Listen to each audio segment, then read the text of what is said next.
Right,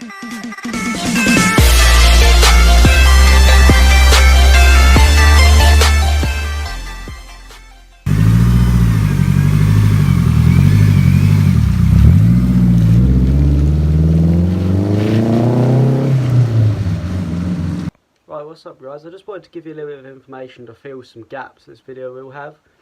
It was a little bit manic when filming it because things didn't quite go to plan, but we still made good progress.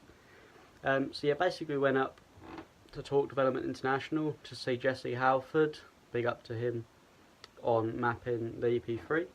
So yeah, we got there, went on the rollers, fitted the K-Pro, injectors, a few other bits. It turns out we had a little issue with the injectors, so we had to go get the soldering iron from near B&Q, or in B&Q, which was right near TDI, which was quite handy. Yeah, we had to do a few bits to that. So basically, long story short, we made 430 horsepower and wastegate pressure, hoping to have quite a bit more, as you'll see in the video.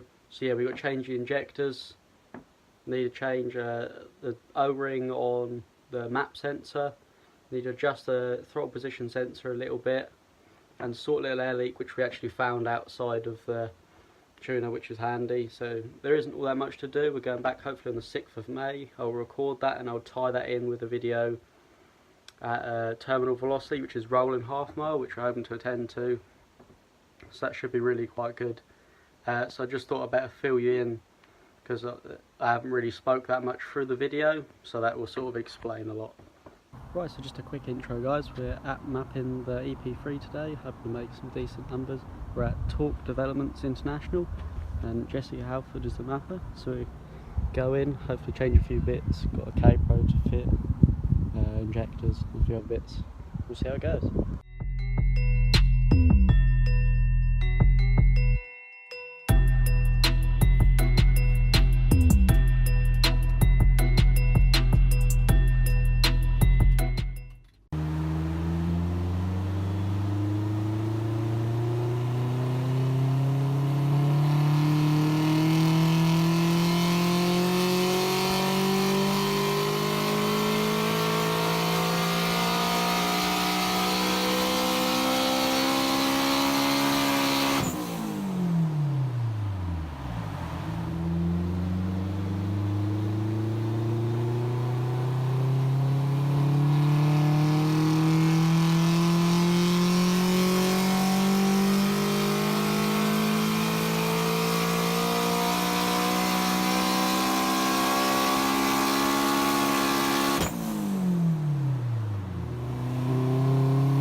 Everything works, boost controller works really well as well, to